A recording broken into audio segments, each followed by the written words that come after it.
Everyone, this is Neetu Singh. दृष्टि teaching exam में आप सबका स्वागत है। आज की क्लास में हम बात कर रहे हैं AWES के लिए जो TGT साइंस है वो हम यहाँ पे डिस्कस कर रहे हैं।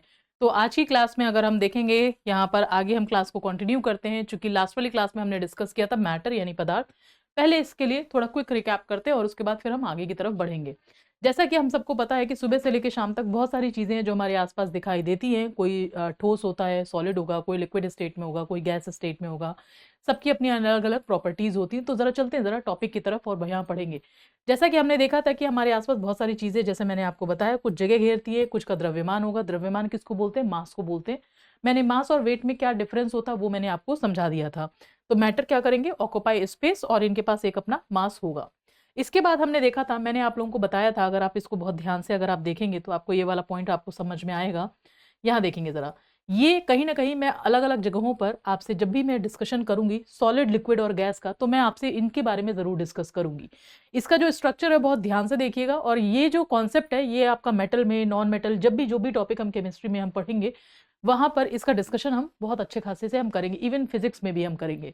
तो ठोस का जो, सॉलिड का जो स्ट्रक्चर है वहां आप देखोगे कि ये जो आपको दिख रहा है इंटरमॉलिक्यूलर स्पेस जो है वो आपका सबसे ज्यादा जो कम है वो यहाँ पर है। फोर्स ऑफ अट्रैक्शन जो होगा वो सबसे ज्यादा होगा। यही पॉइंट मैंने यहाँ पर लिखा था। अगर आपको MCQ में ऐसे क्वेश्चन मिले तो आप डायरेक्टली इसको आंसर कर सकते हैं कि भैया इंटरमॉलिक्यूलर फोर्स ऑफ अट्रैक्शन जो होगा सबसे ज्यादा होगा, क्योंकि यहाँ पर अगर आप देख रहे हैं इनके पार्टिकल्स जो है वो बहुत पास पास में है। लिक्विड में थोड़ा कम होगा, और यहाँ पर अगर आप जाते हैं इधर की साइड अगर आप जाएंगे तो इंटरमॉलिक्यूलर स्पेस जो है, स्पेस जो हो जाएगा वो सबसे ज्यादा हो जाएगा। यही रीजन है कि परफ्यूम या डीओ अगर आप छिड़कते हैं तो वो पूरे रूम में स्प्रेड हो जाएगा, एयर फ्रेशनर पूरे रूम में स्प्रेड हो जाएगा। वो यही रीजन है, करेक्ट। फिर मैंने बताया था आपको कि जो फ्लूइड है वो लिक्विड और गैस दोनों को ही हम बोलते हैं, और प्लाज्मा एक स्टेट है जिसके बारे में अलग से हम डिस्कस करेंगे। ये तो क्लासिफिकेशन हो गया, भौतिक आधार पर पदार्थ का वर्गीकरण, classification of matter on the basis of physical aspect, है ना। आगे की तरफ जरा हम चलेंगे। जब हम ठोस या सॉलिड के बारे में हमने पढ़ा कि भैया देखो ऐसा है, इसका शेप निश्चित होगा, निश्चित आयतन होगा, कोई बहाव नहीं होगा, अणुओं के बीच लगने वाला आकर्षण बल जो होगा, इंटरमॉलिक्यूलर फोर्स ऑफ अट्रैक्शन सबसे ज्यादा होगा। ये सब हम डिस्कस कर चुके थे। इसका घनत्व भी सबसे ज्यादा होगा। फिर हमने द्रव के बारे में डिस्कस किया था, लिक्विड, इनका इंटरमॉलिक्यूलर स्पेस ठोस के कंपैरिजन में थोड़ा सा स्पेस जो है थोड़ा ज्यादा होगा, यानी कि अणुओं के बीच की जो दूरी अगर आप देख रहे हैं वो उसके कंपैरिजन में थोड़ा ज्यादा होगा, ठोस के कंपैरिजन में थोड़ा ज्यादा। और इनका वॉल्यूम तो होगा ही होगा, और डेंसिटी अगर देखेंगे तो कहीं ना कहीं उनसे कम होगी, थोड़ी ठोस की अपेक्षा में कम होगी। इनको दबाया, एक तो होता है ठोस को हम बिल्कुल नहीं दबा रहे हो, इनको थोड़ा बहुत, लेकिन गैस को सबसे ज्यादा कंप्रेस कर सकते हैं, है ना।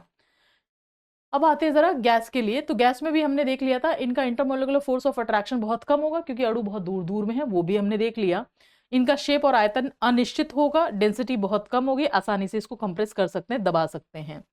फिर हमने देखा था पदार्थों की भौतिक अवस्था जो है वो हम किस केस में बदलते हैं। पानी है, पानी को भाप में बदलना है, 100 डिग्री सेल्सियस पर आपने बॉईल कर दिया, पानी जो लिक्विड स्टेट से गैस स्टेट में कन्वर्ट हो गया। फिर जो गैस वाला है, अगर आप देखोगे, जैसे मैंने एग्जांपल दिया, चाय की पतीली में आपने चाय बनने के लिए आपने पानी रखा और उसके बाद आपने बर्नर को वो कर दिया, ऑन कर दिया। हीट होने पर जो पानी है जो इवापोरेट हो रहा था, आपने वहां पर एक, जैसे गैस बर्नर बंद किया आपने, एक प्लेट लगा दी। थोड़ी देर बाद आप प्लेट को हटाओगे तो पानी की ड्रॉपलेट्स उस पर आपको दिखेंगी। This process is known as condensation, है ना। संघनन की जो प्रक्रिया है वो आपको दिखती है।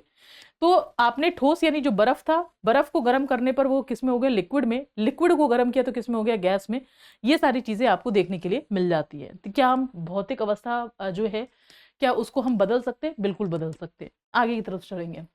पदार्थ के कणों के जो अभिलाक्षित गुण थे कि आपने, जैसे पानी है, पानी के अंदर आपने नमक, चीनी, नींबू अगर मिलाया है तो ये बहुत आसानी से क्या हो जाते हैं? मिक्स हो जाते हैं। ये सारी चीजें हमने देख ली थी। पदार्थ के कण एक दूसरे को आकर्षित करते हैं, ये वाला पॉइंट भी हमने देख लिया कि भाई यहाँ पर ये भी बात बिल्कुल सही बात है। पानी की धार को आपने क्या किया, एक वो लिया फिंगर से, कई बार हम करते हैं ना, पाइप से पानी आ रहा है या फिर आपका जो नल से पानी आ रहा है तो ऐसे ऐसे करते हैं, वो धार थोड़ी देर के लिए इधर से उधर होगी लेकिन फिर से वापस उसी उसमें गिरने लग जाती है। तो ये यहाँ से प्रूफ होता है। फिर हमने देखा कि भैया जो पानी है 100 डिग्री सेल्सियस पर ये बॉयल हो जाएगा, 0 डिग्री सेल्सियस पर फ्रीज हो जाएगा। तो यहाँ पर 100 डिग्री सेल्सियस पर ये क्या हो जाएगा? बॉयल, और यहाँ पर 0 डिग्री सेल्सियस पर पानी जो है वो फ्रीज हो जाएगा, बर्फ हो जाएगा। फिर हमने देखा मेल्टिंग पॉइंट यानी गलनांक के लिए हमने देखा कि भैया ये एक ऐसा टेम्परेचर है जिस पर कोई भी जो ठोस है वो पिघल कर द्रव बन जाएगा, उसको हम मेल्टिंग पॉइंट बोलेंगे। अलग अलग सब्सटेंस का अलग अलग मेल्टिंग पॉइंट होता है, करेक्ट है। वो हमने यहाँ पर लिख दिया। इसके बाद हमने देखा बॉइलिंग पॉइंट। बॉइलिंग पॉइंट में अगर आप देखोगे वह तापमान जिस पर द्रव उबलने लग जाए उसको हम बोलते हैं क्वथनांक यानी बॉइलिंग पॉइंट। अब कई बार दिमाग में एक क्वेश्चन आता है कि आप ये बताइए कि जो इवापोरेशन होगा, इवापोरेशन में और आपका बॉइलिंग में दोनों में क्या अंतर है? तो वाष्पीकरण में और क्वथनांक में दोनों में बहुत अंतर है। कि वाष्पीकरण यानी जो इवापोरेशन है वो किसी भी ताप पर हो जाएगा, ये हमेशा ध्यान रखिएगा। सूरज की रोशनी है, अगर सूरज की रोशनी धरती पर पड़ रही है तो कहीं तालाब है, कहीं नदी है, कहीं समुद्र है, सब जगह से पानी धीरे धीरे थोड़ा थोड़ा वाष्पीकरण होता रहेगा। कपड़े सुखा रहे होते धीरे धीरे पानी उनका निकलता रहता है, तो this is known as evaporation यानी वाष्पीकरण बोलते हैं। But when we talk about boiling point, boiling के लिए एक ऐसा निश्चित टेम्परेचर होगा जिसमें से आपका तरल से यानी जो लिक्विड वाला था स्टेट, जो द्रव वाला स्टेट था, वो गैस में कन्वर्ट हो जाएगा। उसको हम बोलते हैं क्वथनांक, जो हम यहाँ पर देख रहे हैं कि ये वो तापमान है जिस पर द्रव उबलने लग जाए, उसे हम क्वथनांक बोलते हैं। वो हमें यहाँ पर पॉइंट समझ में आता है, करेक्ट है। अब इसके बाद सब्लिमेशन। सब्लिमेशन यानी उदरपातन में हमने पढ़ा था, ये एक ऐसा वो होगा, एक ऐसा प्रोसेस है जिसके अंदर जो सॉलिड है वो डायरेक्टली किस में कन्वर्ट हो जाएगा? गैस में। कपूर को जलाते हैं, सॉलिड से डायरेक्टली किस में कन्वर्ट हो जाएगा? आपका गैस में। वो हमने यहाँ पर देखा कि कुछ ऐसे पदार्थ होते हैं जो द्रव अवस्था में परिवर्तित होते हुए बिना ठोस सॉलिड से गैस अवस्था में परिवर्तित हो जाते हैं। एग्जाम्पल आपको क्या मिल गया? कैम्फर यानी कपूर। इसके बाद हमने देखा दाब परिवर्तन पर प्रभाव, यानी कि प्रेशर को अगर आप चेंज करते हैं तो उससे क्या इफेक्ट पड़ेगा। यदि हम तापमान यानी टेम्परेचर को घटाने पर सिलेंडर में गैस लेकर संपीड़ित करेंगे तो दो कणों के बीच की जो दूरी है वो आपकी कम हो जाएगी। तो प्रेशर जो है जैसे जैसे आप बढ़ाते जाएंगे, प्रेशर हम कैसे गैस में बढ़ा पाते हैं? जैसा मैंने अभी आपको बताया था, गैस के जो पार्टिकल्स होते हैं, जो अगर आप देखेंगे गैस के जो अणु हैं वो काफी दूर दूर हैं, दूर दूर है, तो हमें ये समझ में आता है कि इसको हम कंप्रेस कर सकते हैं। यही रीजन है कि जो डीओ होता है, डीओ के अंदर में एक्चुअल में अगर आप देखेंगे तो गैस भरी होती है। उसमें कई बार आता है, टीवी में ऐड दिखाता है, अगर आपने देखा होगा कि भैया देखो ऐसा है। परफ्यूम में इतना नहीं होता जितना डीओ में होता है कि उसके अंदर गैस भरी हुई है। तो जैसे आप जो डीओ है उसको अगर आप प्रेस करेंगे तो उसमें से आवाज भी आती है कि वो गैस बाहर निकल रही है ना। आ रहा है समझ में? ये वाला पॉइंट क्लियर हो गया। वो इसी वजह से संभव है। क्यों? क्योंकि उनका जो नेचर है, अगर गैस के अंदर अगर आप देखोगे, ये मैं क्यों कह पा रही हूँ, क्योंकि गैस को हम सही तरीके से, ज्यादा तरीके से हम उसको कंप्रेस कर पाते हैं, वो इसीलिए कंप्रेस कर पाते हैं। तो यदि हम तापमान घटाने पर सिलेंडर में गैस लेकर संपीड़ित करेंगे तो कणों के बीच की दूरी और ज्यादा कम हो जाएगी। गैस को हम क्या कर देंगे? द्रव में बदल देंगे। ये हो रहा है दाब परिवर्तन का प्रभाव। प्रेशर और बढ़ा देंगे तब वो क्या और हो जाएगा, वो हमने यहाँ पर देख लिया। इसके बाद फिर हमने डिस्कस किया ज्यादा प्रेशर बढ़ाने पर गैस के कण और ज्यादा नजदीक आ जाएंगे। क्यों नजदीक आ जाएंगे? अभी तो बताया मैंने आपको कि भैया एक बात आप देख रहे हो कि यहाँ पर ये गैस का स्ट्रक्चर था, मॉलिक्यूलर स्ट्रक्चर था, यहाँ पर है। अब आपने क्या किया? आपने इसको ना और ज्यादा कंप्रेस कर दिया। मान लो यहाँ पर कोई पिस्टन है, कोई भी एक ऐसी चीज थी, आपने इसको और ज्यादा कंप्रेस कर दिया मान लो, तो इसके जो अणु है कहीं ना कहीं वो क्या हो गए? और ज्यादा पास पास मान लो आ गए। दिख रहा है आपको एक एग्जाम्पल? तो ये क्या हो जाएगा? और पास पास हो जाएंगे। सॉलिड कार्बन डाइऑक्साइड या ठोस कार्बन डाइऑक्साइड या ड्राई आइस को वापस गैसीय अवस्था में बदला जा सकता है। बिना गैस अवस्था में बदले इसके लिए जो दाब और प्रेशर को हमें क्या करना पड़ेगा? घटाना पड़ेगा, करेक्ट है। इसके बाद फिर हमने देखा था, ये एक बड़ा इंपॉर्टेंट पॉइंट है कि भैया देखो ऐसा है, जो सॉलिड था, सॉलिड को अगर आप देख रहे हो तो यहाँ पर आपको ये पॉइंट समझ में आ रहा है कि जो बर्फ थी, बर्फ का कंडेंसेशन जब होगा, संघनन जो एक तरीके से, यहाँ पर बर्फ का अगर कंडेंसेशन अगर हो जाए, वो मतलब एक तरीके से हम यहाँ पर देखें कि सॉलिड को लिक्विड में मुझे कैसे कन्वर्ट करना पड़ेगा। इसको अगर हम थोड़ा सा वो दे दें, जो है कहीं ना कहीं सॉलिड को, बर्फ को इसमें लिक्विड में करने के लिए बाहर से उसने अगर एनर्जी अगर ले ली है, बाहर से अगर एनर्जी ले ली है, एनर्जी ऊर्जा का यूज किया, तो वो हमारे पास ठोस जो है वो किस में कन्वर्ट हो जाएगा? लिक्विड में कन्वर्ट हो जाएगा। फिर उसके बाद से जो लिक्विड है वो गैस में करने के लिए यहाँ पर क्या हो जाएगा? इवापोरेशन, यानी कि अगर यहाँ पर देखोगे इवापोरेशन, वाष्पीकरण हो जाएगा। ये किसी भी ताप पर हो सकता है। जो आपके कपड़े धीरे धीरे सूखते हैं वो किसकी वजह से? इवापोरेशन, यानी कि आपका यहाँ पर वाष्पीकरण हो रहा होता है। फिर हमने देखा जो गैस है वो आपका लिक्विड में कैसे कन्वर्ट होगा? चाय की पतीली वाला बताया एग्जाम्पल, कि उसको आपने गरम गरम चाय को आपने ढक दिया, जैसे आप हटाओगे कुछ देर बाद तो आप देखोगे पानी की ड्रॉपलेट्स उस प्लेट के नीचे लगी हुई है। That is known as condensation, यानी संघनन हो रहा है वहां पर। तो गैस किस में कन्वर्ट हुआ? लिक्विड में। फिर उसके बाद से सॉलिड डायरेक्टली कन्वर्ट हो गया, यहाँ पर ये हो गया सब्लिमेशन यानी उदरपातन। तो ये सारी चीज मैंने आपको यहाँ पर बता दी। तो changes in state of matter due to temperature and pressure हमने पढ़ लिया। वाष्पीकरण या इवापोरेशन वो अभी हमने देखा, एक ऐसी सतही प्रक्रिया जिसमें द्रव पदार्थों के सतह के कण बॉइलिंग पॉइंट से नीचे किसी भी तापमान पर, मैंने अभी आपको बताया बॉइलिंग पॉइंट पानी का है 100 डिग्री सेल्सियस, और फ्रीजिंग पॉइंट है पानी का 0 डिग्री सेल्सियस। लेकिन जो इवापोरेशन या वाष्पीकरण है वो बॉइलिंग पॉइंट से नीचे किसी भी टेम्परेचर पर हो जाएगा, जिससे आपके कपड़े सूखते हैं, पोछा लगाया वो सूख गया, ये सारी चीजें कहीं ना कहीं होती है, उसको बोलते हैं इवापोरेशन या फिर वाष्पीकरण। वाष्पीकरण का मतलब है वाष्प में बदलना, लिक्विड यानी कि जो कि आपकी द्रव अवस्था में था धीरे धीरे वो वाष्प बनना शुरू हो जाएगा, वेपर बनना शुरू हो जाएगा, इसीलिए उसको हम वेपराइजेशन या इवापोरेशन हम यहाँ पर आप डिस्कस कर रहे हैं। करेक्ट है, तो ये हो गया आपका। इसके बाद से अगर आप देखोगे वाष्पीकरण को प्रभावित करने के लिए कल हमने ये डिस्कस किया था इंक्रीज इन एरिया। अगर आपने एरिया बढ़ा दिया तो वहां पर वाष्पीकरण और ज्यादा हो जाएगा। इसके बहुत सारे एग्जाम्पल हैं। इसका पहला एग्जाम्पल, आपने कपड़ा धोया, कपड़ा धोने के बाद आपने क्या किया, कपड़े को बहुत अच्छे तरीके से आपने नहीं फैलाया और कपड़े को मोड़ के आपने फैलाने के लिए रख दिया। जब उस कपड़े में और एक ऐसा कपड़ा लिया जिसको आपने फैला दिया, धूप में आपने अच्छा खासा फैला दिया है, कौन सा कपड़ा ज्यादा जल्दी सूखेगा? कौन सा कपड़ा जल्दी सूखेगा? जिसको आपने बहुत अच्छे से फैलाया। एरिया बढ़ जाएगा। जैसे एरिया बढ़ जाएगा, ये एक वो कहीं ना कहीं फिजिक्स भी है। तो एक जैसे ही आपका एरिया बढ़ेगा वहां पर आपके पास क्या होना शुरू हो जाएगा, यहाँ पर अगर आप देखेंगे सतही क्षेत्रफल बढ़ाने पर वाष्पीकरण यहाँ पर क्या हो जाएगा, बढ़ जाएगा। इवापोरेशन बहुत अच्छा खासा हो जाएगा, कपड़े आपके बहुत जल्दी सूख जाएंगे। ठंड के टाइम पे ये चैलेंज और ज्यादा हो जाता है।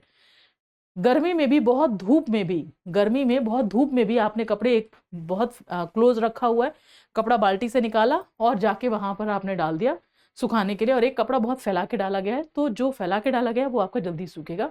क्यों? क्योंकि वहां पर आपने सरफेस बढ़ा दिया था। तो ये हो गया पहला रीजन। दूसरा, तापमान में वृद्धि यानी increase in temperature. Increase in temperature करने से क्या वाष्पीकरण पे भी फर्क पड़ेगा? बिल्कुल फर्क पड़ेगा। फिर हमने देखा आर्द्रता या ह्यूमिडिटी। ह्यूमिडिटी का मतलब होता है, आपने देखा होगा एक टाइम ऐसा था बारिश से पहले ना चिपचिपाहट होती है, वाटर वेपर्स जो है वो वातावरण में और ज्यादा होते, ह्यूमिडिटी हो रही होती, बार बार पसीना आ रहा होता है, तो उसकी वजह से भी इस पे फर्क पड़ता है इवापोरेशन पे।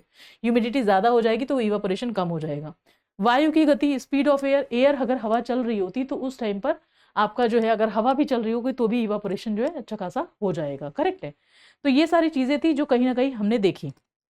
अब हम आगे की तरफ जरा हम थोड़ा सा और आगे बढ़ेंगे, और आगे बढ़ने के बाद से हम कुछ चीजें हैं जो हमें डिस्कस करना है। तो जरा चलते हैं, जरा कुछ कुछ पॉइंटर्स के बारे में बात करेंगे। अब बात करेंगे जरा रासायनिक आधार। रासायनिक आधार पे हम डिस्कशन करते हैं और उसके बाद फिर हम कहीं ना कहीं आगे की तरफ जरा बढ़ेंगे। तो नेक्स्ट आते हैं कि जो भी मैटर था उसको हमने क्या करना शुरू कर दिया। मैटर को हमने यहाँ पर लिखेंगे जरा, मैटर को जैसा भी हम डिस्कस कर रहे थे, मैटर का फिजिकल एस्पेक्ट पे हमने उसका डिवीजन या क्लासिफिकेशन हमने देख लिया था। अब रासायनिक आधार देखते हैं जरा।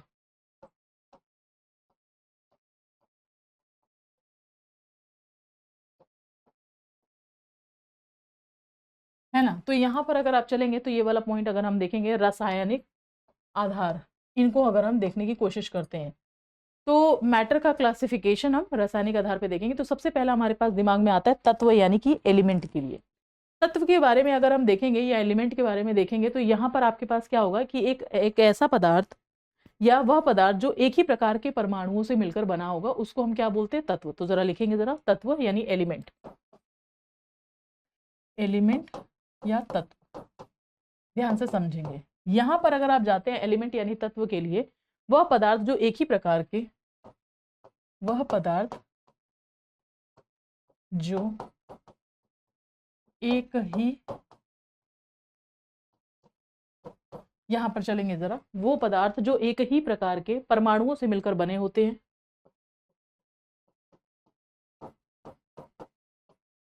परमाणुओं से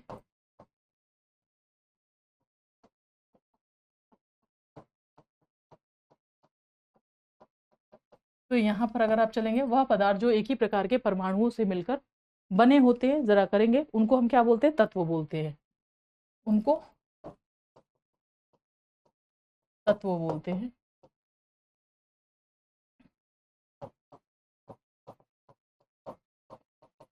करेक्ट है। तो ये हो गया आपके पास है एलिमेंट यानी तत्व हो गया। इसके अलावा तथ्य आपके पास में जो एलिमेंट होंगे वो कितने टाइप के होंगे, यहाँ पर देखेंगे एलिमेंट।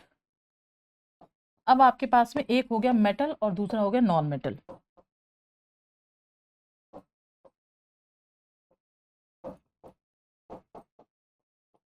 और ये हो गया आपके पास में नॉन मेटल।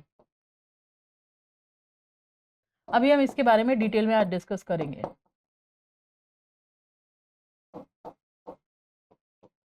इसके बारे में मेटल और नॉन मेटल, इनके बारे में बहुत डिटेल में डिस्कस करेंगे कि भैया जो मेटल है वो good conductor of heat and electricity होते हैं, इसका मतलब है ऊष्मा के और विद्युत के सुचालक होते हैं।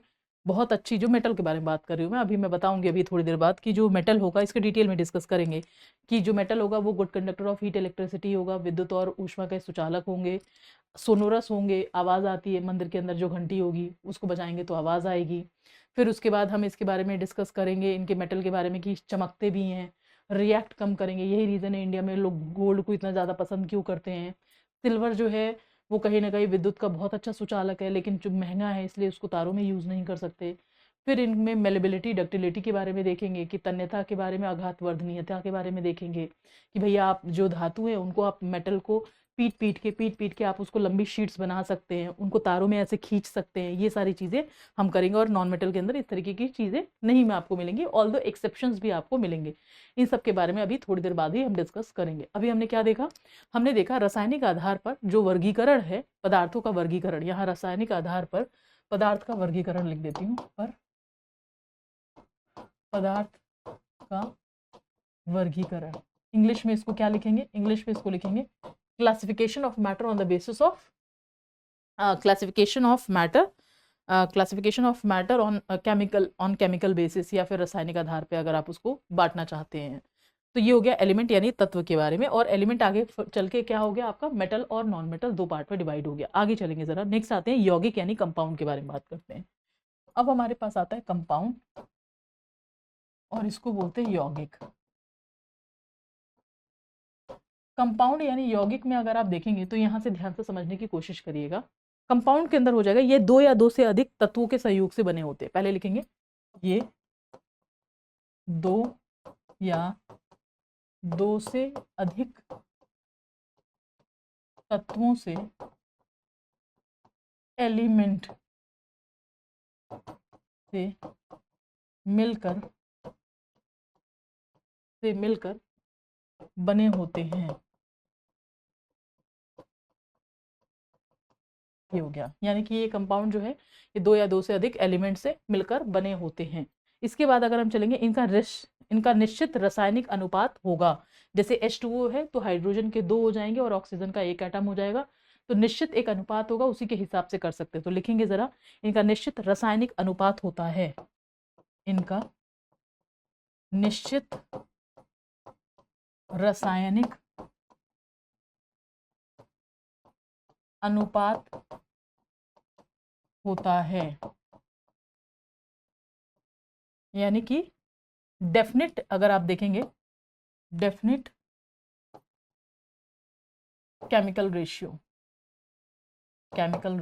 एग्जाम्पल। अब इसके अगर एग्जाम्पल समझते हैं, मान लीजिए जो पानी है, पानी के अंदर अगर आप देखेंगे H2O बोलते हैं कि नहीं बोलते हैं, तो पानी के अंदर अगर H2O को अगर आप बोलोगे तो यहाँ पर आपके पास में क्या हो जाएगा कि भैया देखो, यहाँ पर हाइड्रोजन के आपके पास में दो एटम हो जाएंगे, ऑक्सीजन के आपके पास एक हो जाएगा। दिस तरीके से CO2 के बारे में अगर आप देखते हैं, कार्बन डाइऑक्साइड, कार्बन का आपके पास एक हो जाएगा और यहाँ पर ऑक्सीजन के आपके पास दो एटम्स हो जाएंगे। अब ये कैसे संभव है, जब हम इनकी एटॉमिक नंबर पे जब अभी हम चलेंगे तब वहां से हम डिस्कस करेंगे कि इसका जो एटॉमिक नंबर है वो कितना है, इसका एटॉमिक नंबर कितना है, इसकी वैलेंसी कितनी है, कैसे हमें ये पता चल रहा है कि हाँ ये वाला जो फॉर्मूला है वो एकदम बिल्कुल फिट बैठेगा। ऐसी चीज क्या होगा कि ये कंपाउंड बना पाएंगे, उसको भी हम समझने की कोशिश करेंगे। करेक्ट है। आगे चलते हैं जरा नेक्स्ट वाले पॉइंट पर, इनके घटकों को। नेक्स्ट पॉइंट आता है इसी कंपाउंड के अंदर इनके घटकों का मतलब क्या हो गया, इनका जो कंपोनेंट होगा उनके बारे में बात करें। इनके घटकों को रासायनिक क्रिया से अलग किया जा सकता है। इनके घटकों को जो अभी हमने घटक बोल दीजिए, कंपोनेंट बोल दीजिए, घटक या अवयव को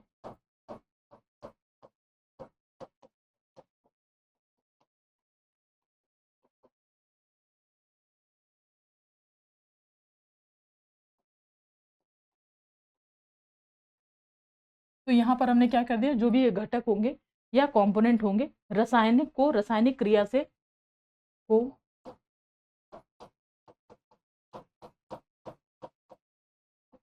रासायनिक क्रिया से अलग कर सकते हैं।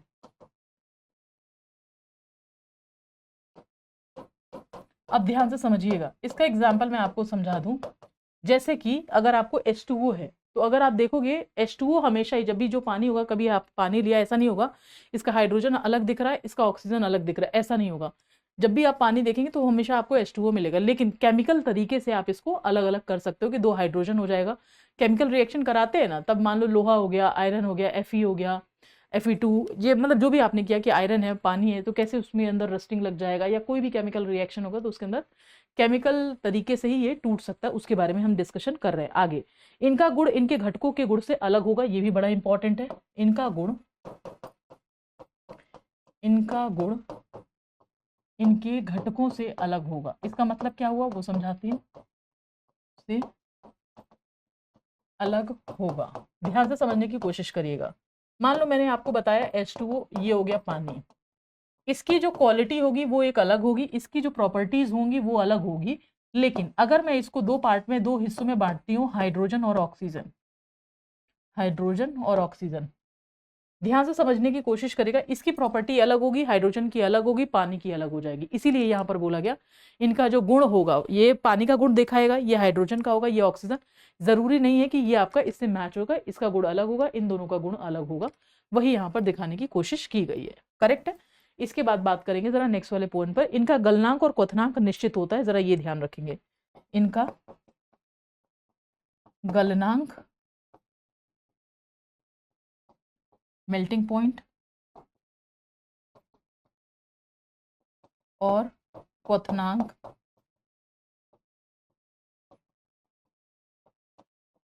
बॉइलिंग पॉइंट,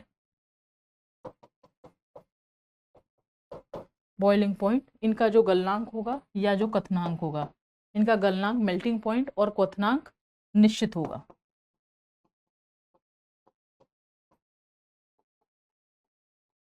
करेक्ट है, ये वाला पॉइंट समझ में आ गया। तो ये हमने देख लिया, यहाँ पर इनका मेल्टिंग पॉइंट और बॉइलिंग पॉइंट आपका डिफरेंट हो जाएगा। ठीक है, अब आगे चलते जरा। इसके लिए हम कुछ कुछ उदाहरण के बेसिस पे हम जरा डिस्कशन करेंगे, जो जो चीजें हमने देखी हैं। ध्यान से समझिएगा। उदाहरण में अभी हमने देखा, उदाहरण में मैंने एग्जाम्पल दिया था आपको H2O में। H2O में हमें साफ साफ समझ में आता है कि भैया देखो ऐसा है। अब यहाँ पर हमें क्या क्या चीज समझनी है। तत्व इसमें कौन कौन सा हो जाएगा, हाइड्रोजन और ऑक्सीजन। यहाँ पर अगर आप इसको बांटेंगे, ये आपको मिलेगा हाइड्रोजन और ऑक्सीजन। इसका गुण अलग हो जाएगा, इसका गुण अलग है, इसका गुण अलग है, इसमें हमें कोई दिक्कत नहीं है, कोई परेशानी नहीं है। आगे अनुपात, अगर भार के वेट में अगर आप देखेंगे, इनका जो अनुपात होगा वेट के हिसाब से, वो अगर आप देखेंगे तो ये आपका 1 हो जाएगा और ये आपके पास 8 हो जाएगा। करेक्ट है, इसमें कोई दिक्कत, कोई परेशानी। ये आपको अभी जब हम एटॉमिक नंबर और एटॉमिक मास हम डिस्कस करेंगे तो और आसानी से आपको समझ में आ जाएगा। बर्फ का जो गलनांक है, यहाँ पर अगर आप देखेंगे, बर्फ का जो गलनांक है, एक तरीके से जो फ्रीजिंग पॉइंट होगा, फ्रीजिंग पॉइंट अगर मैं यहाँ पर बात करूँ, फ्रीजिंग पॉइंट, बर्फ का या पानी का आप कर लीजिए, फ्रीजिंग पॉइंट पानी का 0 degree Celsius fix. Boiling point पानी का जिसपे वो इवापोरेट हो जाएगा, वो हो गया 100 डिग्री फिक्स। ये पॉइंट समझ में आ गया। तो जितने भी कंपाउंड होंगे उनका आपका जो आपका melting point, boiling point, freezing point, ये सब कुछ अलग अलग हो जाएगा।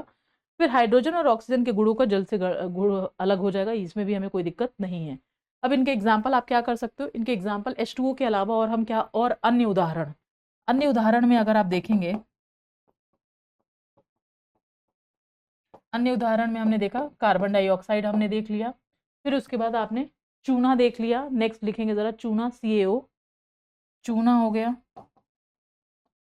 CaO हो गया। और फिर आपके पास में कैल्शियम कार्बोनेट भी हम कर सकते हैं।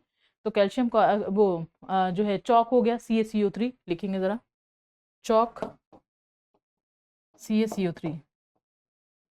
अभी हम इन सब के बारे में देखेंगे कि केमिकल रिएक्शंस कैसे बनाएंगे, क्या होगा, इन सब के बारे में डिस्कस करेंगे। अब एक पॉइंट आता है कि अगर प्योर सब्सटेंस के बारे में बात की जाए, शुद्ध पदार्थ के बारे में अगर हम बात करेंगे, तो उसके बारे में जरा हम लिखेंगे तत्व और यौगिक जो है वो शुद्ध पदार्थ होते हैं। तो जरा लिखेंगे और क्या क्या चीजें इसके अंदर में है वो पॉइंट लिखेंगे जरा। तत्व और यौगिक, इंपॉर्टेंट नोट पॉइंट, तत्व और, यहाँ पर देखेंगे जरा, तत्व और यौगिक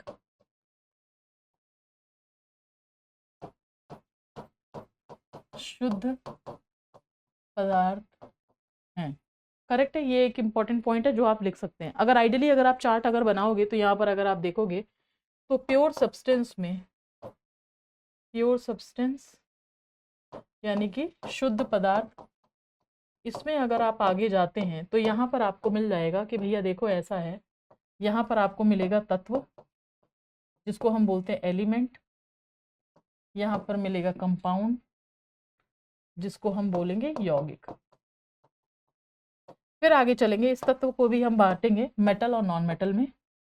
ये हो जाएगा मेटल यानी कि धातु, यहाँ पर चलेंगे धातु, और यह हो जाएगा आपका नॉन मेटल और धातु। करेक्ट है, ये वाला पॉइंट आई होप सबको समझ में आ गया होगा। तत्व और यौगिक शुद्ध पदार्थ होंगे, प्योर सब्सटेंस, एलिमेंट और कंपाउंड में, और एलिमेंट के बाद मेटल और नॉन मेटल, ये अभी हम डिस्कस करने वाले हैं, बस थोड़ी सी देर में ही डिस्कस करेंगे।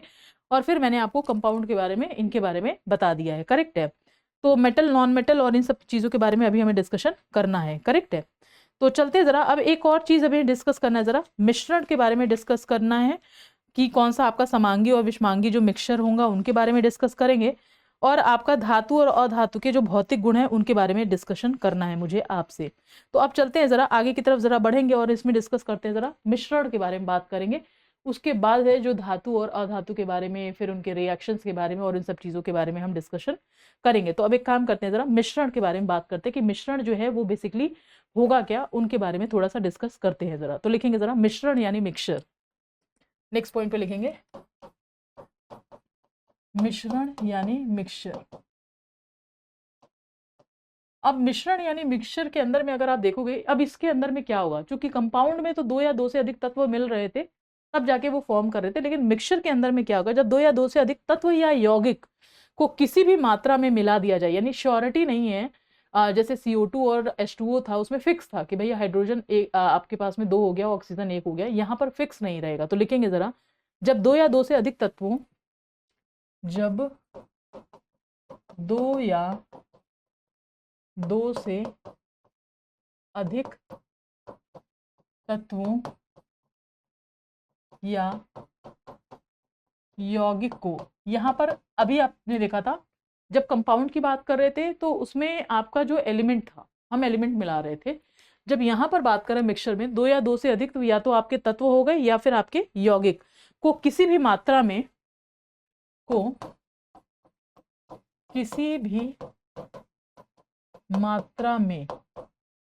तत्व का मतलब एलिमेंट, यौगिक का मतलब कंपाउंड, ध्यान से समझिएगा, को किसी भी मात्रा में, आपने क्या किया, किसी भी मात्रा में अगर उनको मिला दिया, किसी भी मिला दिया जाए, मात्रा में मिला दिया जाए।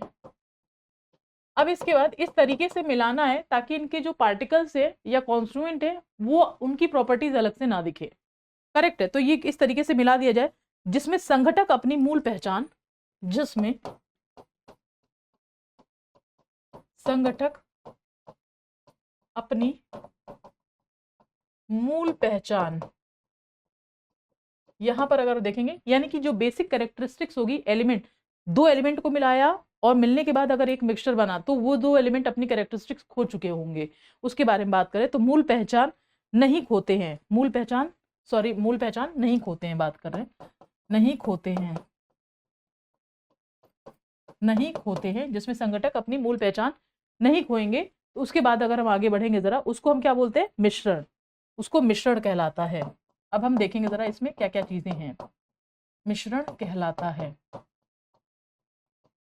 मिश्रण कहलाता है, ध्यान से समझेंगे। हवा के लिए बोलते हैं, हवा क्या हो जाएगा, एक होमोजीनियस मिक्सचर, आगे चलकर हम पढ़ेंगे एक होमोजीनियस है और एक हेट्रोजीनियस है। हवा क्या होगा, होमोजीनियस मिक्सचर, ऑक्सीजन, नाइट्रोजन, जितने भी सारी गैसेज है वो सब आपकी मिली हुई है। तो जरा देखेंगे जरा, हवा विभिन्न गैसों का मिश्रण है जिसे सामान्यतः रासायनिक विधियों द्वारा गैसों को पृथक कर सकते हैं, यानी कि कंपाउंड में जो कॉन्स्टिट्यूएंट थे वो अपने जो कैरेक्टरिस्टिक थे वो भूल चुके थे, या फिर वो नहीं अपनी कैरेक्टरिस्टिक्स जो है वो कहीं ना कहीं, जैसे H2O था तो हाइड्रोजन और ऑक्सीजन की अलग अलग कैरेक्टरिस्टिक्स थी और H2O की अलग कैरेक्टरिस्टिक्स थी, लेकिन इस मिक्सचर में जो कॉन्स्टिट्यूएंट है उनकी अपनी मूल पहचान होगी। ध्यान से एग्जाम्पल देखेंगे जरा, उदाहरण में अगर भी आपने देखा, आपके पास एयर था, एयर हम बोलते हैं, जनरली हम बोलते हैं एयर इज अ मिक्सचर, और आइडियली सही मायने में अगर बोला जाता है air is a homogeneous mixture,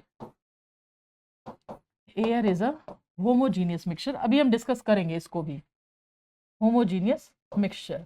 homogeneous का मिक्सचर क्या हो जाएगा, समांगी। अभी हम डिस्कस करेंगे समांगी और विषमांगी क्या होगा, समांगी मिश्रण। करेक्ट है, ये वाला पॉइंट समझ में आ गया। तो एयर इज अ मिक्सचर, ये वाला पॉइंट समझ में आ गया हमें। अब हम देखते हैं जरा एग्जाम्पल क्या हो गया कि हवा के अंदर जितने भी आपकी गैसेस हैं वो सारी गैसेस होगी, ऑक्सीजन हो गया, कार्बन डाइऑक्साइड हो गया, नाइट्रोजन हो गया, CO2, या फिर अलग से अदर जो गैसेस है वो सारी, उनके बारे में हम बात करें तो लिखेंगे हवा विभिन्न गैसों का मिक्सचर है। हवा विभिन्न गैसों का, हवा विभिन्न गैसों का मिश्रण है। अब बहुत सारी गैस तो इसमें मिल गई, लेकिन अब इसमें हमें फायदा क्या मिल रहा है, अगर हमें केमिकली अगर अलग करना होगा तो उसके उस केस में क्या होगा, जो कॉन्स्टिट्यूएंट होंगे यानी जो घटक होंगे, जो अव्यय होंगे, वो अपनी मूल पहचान नहीं खोएंगे। तो देखते हैं जरा, जो भी हमने देखा कि विभिन्न गैसों का मिश्रण जिसमें सामान्य रासायनिक विधियों द्वारा, जिसमें सामान्य रासायनिक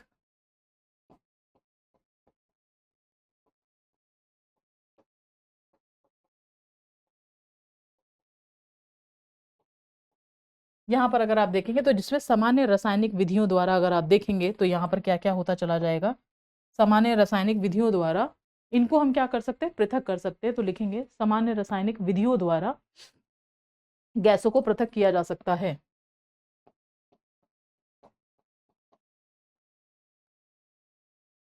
पृथक किया जा सकता है।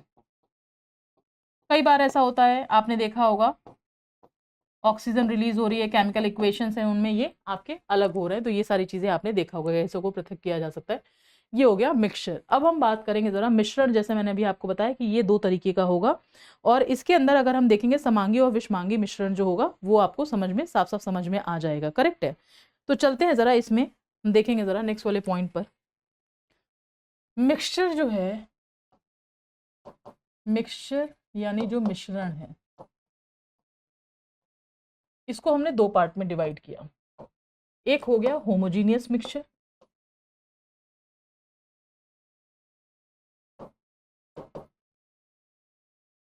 और दूसरा हो गया हेट्रोजीनियस मिक्सचर।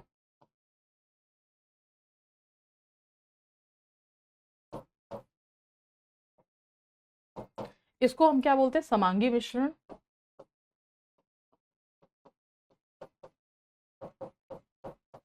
और यहां पर क्या हो जाएगा, जो हेट्रोजीनियस होते हैं उसको हम क्या बोलते हैं कि आपका जो कि विषमांग मिश्रण।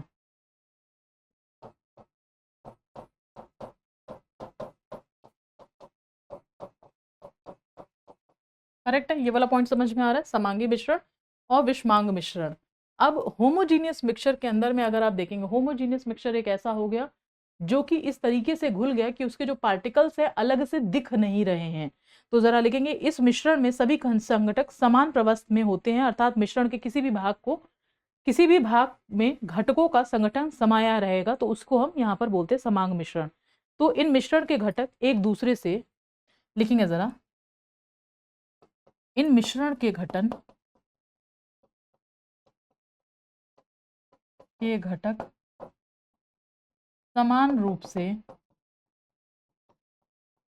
ये इस तरीके से मिल जाएंगे कि आपको कहीं ना कहीं देखना बड़ा मुश्किल हो जाएगा, समान रूप से एक दूसरे के साथ, एक दूसरे के साथ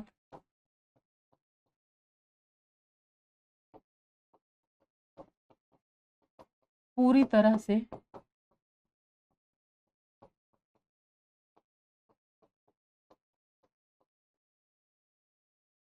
तो यहाँ पर देखेंगे एक दूसरे के साथ में ये क्या हो जाएंगे, पूरी तरीके से घुले हुए होते हैं। अब इन मिश्रणों का संगठन एक समान होता है।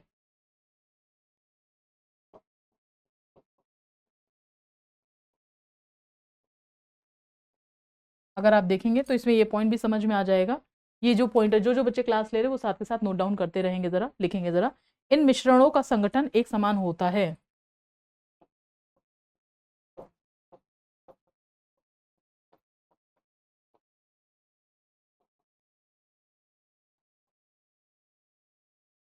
है ना। आगे चलेंगे जरा, इस पे लिख देती हूँ होमोजीनियस मिक्सचर, बहुत सारे पॉइंटर्स है जो लिखने ही पड़ेंगे मुझे।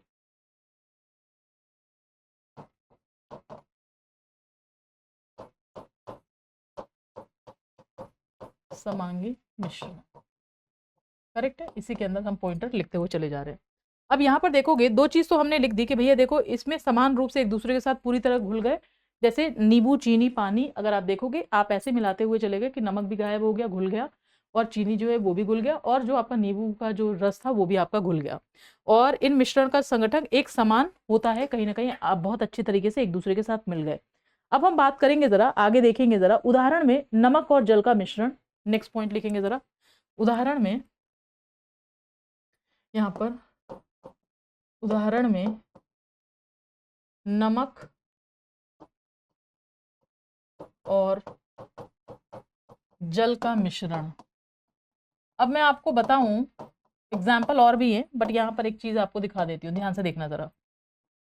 ये देखो, लिक्विड का स्टेट जो अगर आपने देखा होगा द्रव का, मैंने आपको कुछ इस तरीके से इसकी जो अवस्था थी वो मैंने आपको दिखाई थी, फिजिकल स्ट्रक्चर एक तरीके से कह सकते हैं। ये किसका मैंने दिखाया था आपको, द्रव का दिखाया। अब होगा क्या, मान लीजिए ये पानी है, इसको दूसरे कलर से करना है मुझे। मान लीजिए ये पानी है, इस पानी में आपने नमक मिला दिया, ध्यान से देखिएगा। अब क्या होगा, ये इस तरीके से मिल गया, जो इनके बीच के स्पेसेस थे, जगहें थी, वहां पर बहुत आसानी से ये घुल गए, और यहां पर एक तरीके से ऐसा घुले कि आपको वो दिखाई ही नहीं दे रहा है ना। यहां पर हो गया। अब इसकी और एक अवस्था दिखाऊं तो ये इस तरीके से ऐसे घुल गए कि आपको ना ये दिख ही नहीं रहे कि है कहां पर। ये था पानी का, और पानी और नमक घुला हुआ यहाँ पर, तो यहाँ पर ये हो गया पानी और नमक, जो भी जगह थी वहां पर ये घुल गए। ये नमक के साथ भी हो सकता है, चीनी के साथ भी हो सकता है, नमक और जल का मिश्रण हो सकता है, नमक और चीनी का मिश्रण हो सकता है। ये सारी चीजें आपको देखने के लिए मिल जाएंगी। अब इसमें क्या क्या चीजें हम कर सकते हैं, चीनी पानी वायु, इसमें लिख सकते हैं चीनी पानी,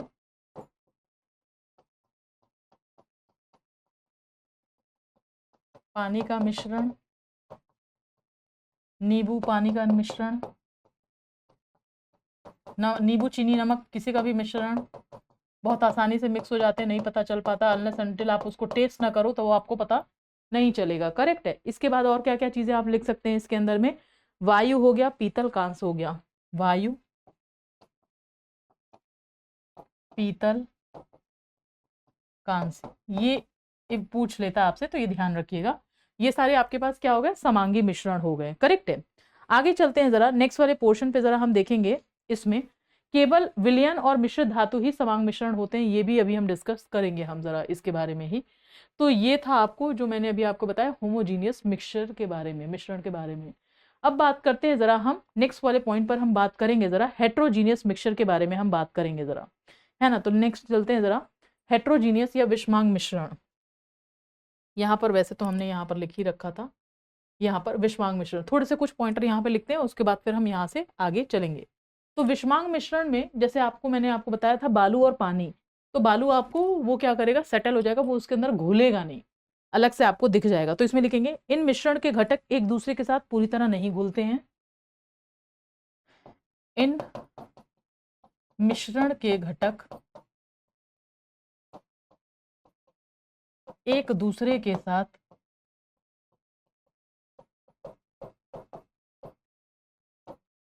पूरी तरह नहीं घुलते, पूरी तरह नहीं घुलते। ये वाला पॉइंट समझ में आ गया। तो ये मिश्रण के जो घटक हैं वो एक दूसरे के साथ में पूरी तरह नहीं घुलते। इसके बाद से आता है इन मिश्रण का संघटक एक समान नहीं होता, इन मिश्रण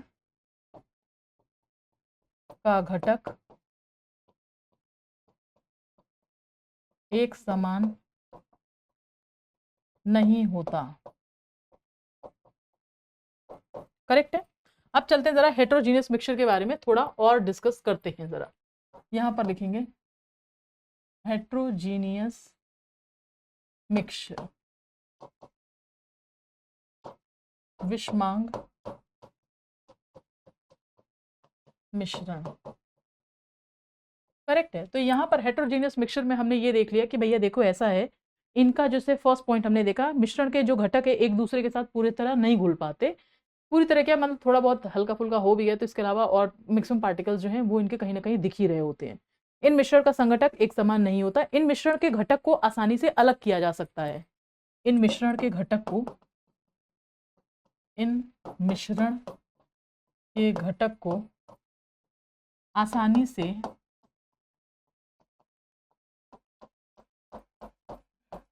पृथक किया जा सकता है या अलग किया जा सकता है। पृथक यानी कि अलग किया जा सकता है।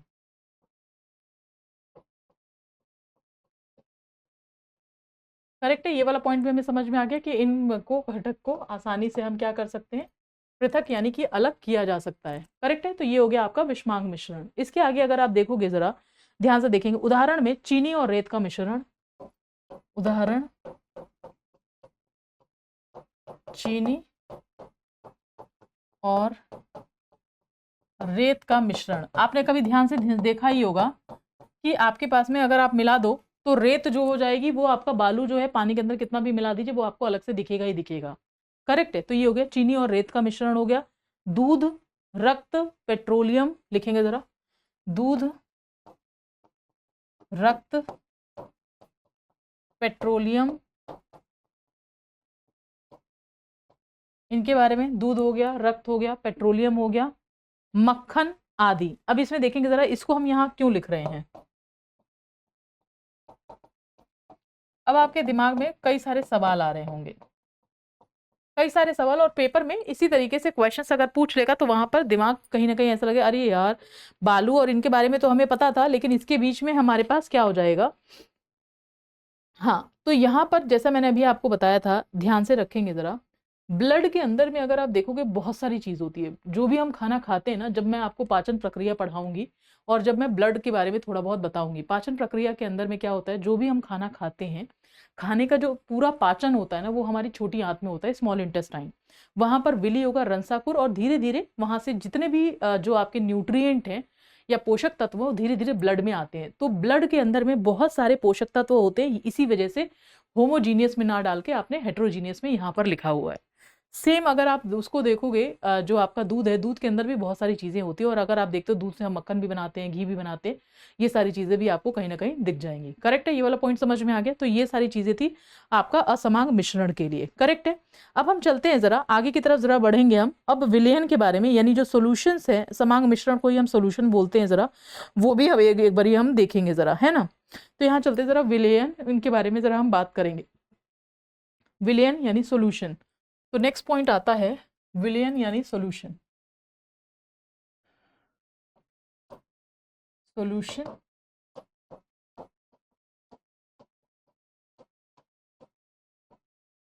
अब सॉल्यूशन यानी विलयन, इसके लिए क्या क्या पॉइंटर्स हम लिख सकते हैं। तो विलयन जो होगा एक समांग मिश्रण है, बड़ा इंपॉर्टेंट पॉइंट है। तो यहां पर लिखेंगे जरा विलयन, विलयन एक समांग मिश्रण है। इसको इंग्लिश में कैसे लिख सकते हैं, solution is a homogeneous mixture. Solution is a homogeneous mixture. Correct है। ये वाला पॉइंट समझ में आ गया। तो विलयन क्या हो गया, एक आपका समांग मिश्रण जो है वो हम यहाँ पर पॉइंटर लिख सकते हैं। इसके बाद अगर हम चलेंगे जरा, विलयन जो पदार्थ अधिक मात्रा में होता है उसे हम क्या बोलते हैं, विलायक बोलते हैं। तो विलयन में जो पदार्थ अधिक मात्रा में होंगे, लिखेंगे विलयन में जो पदार्थ अधिक मात्रा में होंगे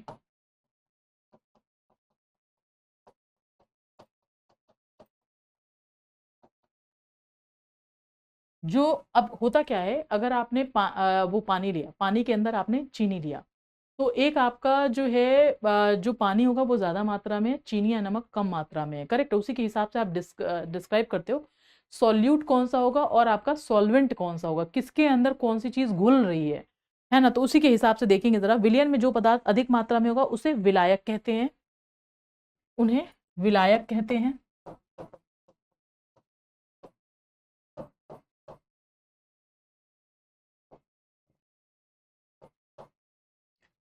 उन्हें विलायक यानी सॉल्वेंट कहते हैं। इसी के बेसिस पर होगा, जरूरी नहीं है, ये हमेशा ध्यान रखिएगा, जो ज्यादा मात्रा में होगा उसी को ही हम सॉल्वेंट बोलेंगे, ये कुछ भी हो सकता है, करेक्ट है, ये ध्यान रखेंगे। और जो पदार्थ कम मात्रा में होगा, और जो पदार्थ कम मात्रा में होगा, पदार्थ कम मात्रा में होगा,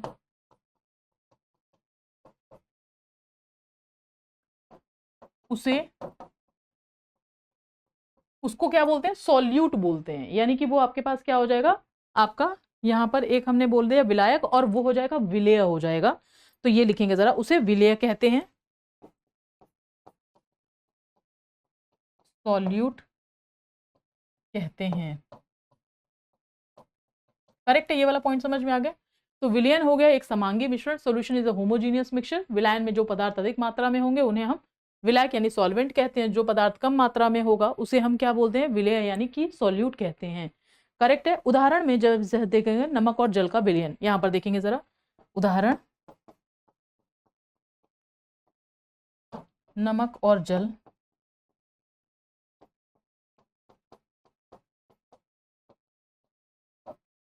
का सॉल्यूशन। यहां पर अगर आप देखेंगे तो यहां पर सॉल्यूट कौन सा होगा, सॉल्वेंट कौन सा होगा, इनमें अगर आप देखेंगे तो जो सॉल्वेंट है यानी विलायक, ज्यादा मात्रा में क्या है, पानी, तो ये हो जाएगा पानी। करेक्ट है। अब हम बात करेंगे सॉल्यूट के लिए। जब हम सॉल्यूट के बारे में बात करेंगे यानी विलेय हो गया, विलेय हो जाएगा, यहां पर इसको हम क्या बोलते हैं, नमक। करेक्ट है, ये वाला पॉइंट समझ में आ गया। तो नमक और जल, यहां पर ये भी पॉइंट हमें साफ साफ क्लियर समझ में आ जाता है। आगे की तरफ जरा हम देखेंगे जरा नेक्स्ट वाले पॉइंट पर, जल को सर्वाधिक विलायक कहा जाता है। ये बात बिल्कुल सही है कि जो जल होगा उसके अंदर में बहुत सारी चीजें जो हैं वो कहीं ना कहीं हम मिलाते हैं, मतलब सबसे ज्यादा जो चीजें हैं कहीं ना कहीं उसी के अंदर, पानी के अंदर में घोली जाती हैं। तो ये पॉइंट हमें साफ साफ यहाँ से समझ में आ जाता है आपका सोल्यूशन के लिए। करेक्ट है। अब हम चलते हैं जरा थोड़ा सा और आगे की तरफ जरा चलेंगे, इसमें हम देखते हैं जरा। अब कई बार आपके पास आ जाता है कि एक बात बताइए कि सेपरेशन ऑफ मिक्सचर, यानी मिक्सचर को आप ना कैसे अलग अलग तरीकों से आप इनको अलग कर सकते हैं, जरा उनके बारे में हम डिस्कस करेंगे और थोड़ा सा और आगे की तरफ बढ़ेंगे जरा। तो नेक्स्ट पॉइंट आता है जरा मिश्रण का पृथक्करण। नेक्स्ट पॉइंट आता है मिश्रण का, separation of mixture, separation of mixture, मिश्रण का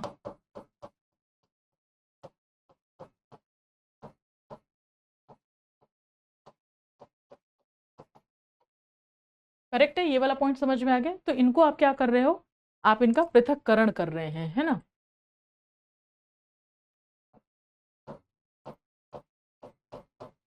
अलग करना, क्या आप सॉल्यूशन ऑफ मिक्सचर, कई बार ऐसा होता है कि हमें केमिस्ट्री में आपने देखा होगा और अलग अलग जगहों पर हमें जरूरत पड़ती है ना, कि केमिस्ट्री में, लाइफ में भी अलग अलग जगहों पर अलग अलग मिक्सचर को हमें अलग करना पड़ जाता है। तो उस केस में आप क्या करेंगे, सबसे पहला हमारे पास आता है उधर्वपातन, यानी कि आपका जो है सब्लिमेशन। उधर्वपातन या सब्लिमेशन में अगर आपने देखा होगा तो सब्लिमेशन में हमें ये पॉइंट तो समझ में आ गया था कि सॉलिड डायरेक्टली गैस में कन्वर्ट हो जाएगा। कपूर को मैंने आपको एग्जांपल दिया था कि भैया देखो ऐसा है, कपूर के साथ ऐसा होगा कि आपने कपूर को जलाया, डायरेक्टली सॉलिड से वो गैस में कन्वर्ट हो गया, उसको हमने बोला उधर्वपातन। तो जैसा मैंने अभी आपको बताया था कि कुछ पदार्थ गर्म करने पर ठोस से सीधे गैस में बदलेंगे, ठंडा करने पर सीधे ठोसा अवस्था में लौट जाते हैं, ऐसे ही प्रक्रिया को हम क्या बोलते हैं, उधर्वपातन प्रक्रिया या सब्लिमेशन का जो प्रोसेस है वो बोलते हैं। अब इसको हम किन किन चीजों में हम यहाँ पर यूज कर सकते हैं, तो एक है अमोनियम क्लोराइड NH4Cl। तो आयोडीन और पोटेशियम के क्लोराइड मिक्सचर से आयोडीन अलग करने के लिए हम यहाँ पर यूज करेंगे। तो लिखेंगे जरा, नेक्स्ट पॉइंट आता है जरा कि उधर्वपातन, यहाँ पर मैं लिख देती हूँ कि उधर्वपातन एक ऐसा प्रोसेस है, यह एक ऐसी प्रक्रिया है, ऐसी प्रक्रिया है जिसमें ठोस यानी कि सॉलिड जो है आपका, सॉलिड जो है, सॉलिड यानी ठोस, जिसमें ठोस गैस में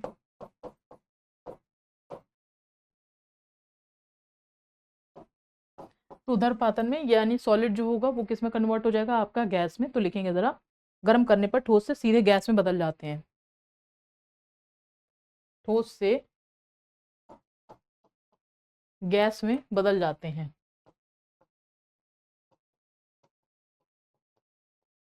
और फिर इनको क्या करेंगे, ठंडा करने के बाद से, जैसा अभी मैंने अभी आपको बताया था, और ठंडा करने पर सीधे ठोसा अवस्था में लौट जाते हैं। और ठंडा करने पर ठंडा करने पर सीधे ठोसा अवस्था में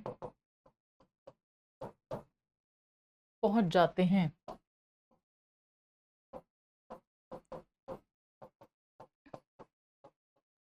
तो यहाँ पर ये क्या हो गया, ठंडा करने पर सीधे वो कहाँ पर पहुंच जाएगा आपका, ठोसा अवस्था में पहुंच जाएगा। इसके बाद अगर हम चलते हैं जरा, ऐसे पदार्थ उदरपाती पदार्थ कहलाते हैं। एग्जाम्पल है इसमें आपका NH4Cl यानी कि आयोडीन और ammonium chloride. Example NH4Cl। NH4Cl के लिए इसमें क्या क्या लिखेंगे आप, आयोडीन और एवं अमोनियम क्लोराइड, आयोडीन एवं ammonium chloride.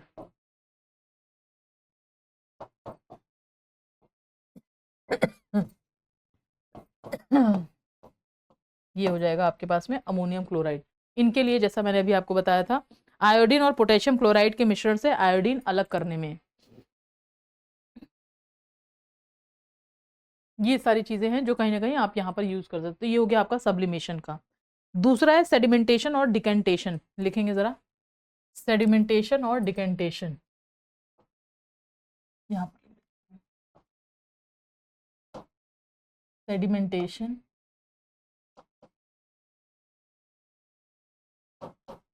And decantation. Sedimentation और डिकेंटेशन में आपने देखा होगा, रेत को अगर पानी के अंदर वो कर दिया जाए, मिला दिया जाए, थोड़ी देर बाद जाके वो नीचे ही बैठ जाएगा। पत्थर आपने को किया, कहीं से भी जाएगा वो भारी है, नीचे आके बैठ जाएगा। करेक्ट है। तो सेडिमेंटेशन डिकेंटेशन हिंदी में लिखेंगे अवसादन और निस्तारण। अवसादन, अवसादन और निस्तारण। करेक्ट है, ये वाला पॉइंट समझ में आ गया। ये हो जाएगा आपका अवसादन और निस्तारण, सेडिमेंटेशन एंड डिकेंटेशन। करेक्ट है, ये वाला पॉइंट समझ में आता है। अब इसके आगे अगर हम चलते हैं जरा, इसमें देखेंगे किसी द्रव और उसमें अघुलनशील पदार्थों के मिश्रण को इस तरीके से आपने पृथक किया कि कुछ ना कुछ पार्ट तो उसमें से अलग हो गया। जैसे मिट्टी और जल का मिश्रण यदि कुछ समय के लिए छोड़ दिया जाए तो ये कहीं ना कहीं मिट्टी जो है नीचे जाकर बैठ जाएगी, है ना, और ऊपर का जल साफ हो जाएगा। भारी कणों के नीचे बैठने की इस प्रक्रिया को ही हम क्या बोलते हैं, अवसादन बोलते हैं, सेडिमेंटेशन। तो यहाँ पर लिखेंगे जरा, उदाहरण में आपने लिखा, आपने लिखा मिट्टी और पानी, और पानी। तो यहाँ पर अगर आप देखेंगे मिट्टी और पानी में, मिट्टी के जो कण हैं, मिट्टी के कण पानी में मिलाने पर थोड़ी देर बाद, थोड़ी देर बाद, थोड़ी देर बाद भारी होने से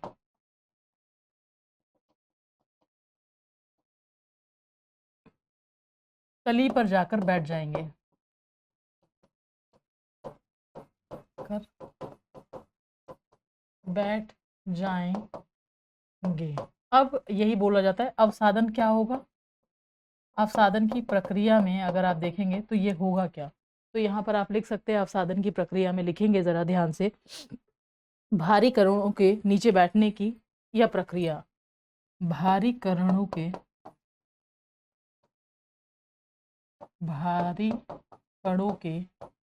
नीचे बैठने की इस प्रक्रिया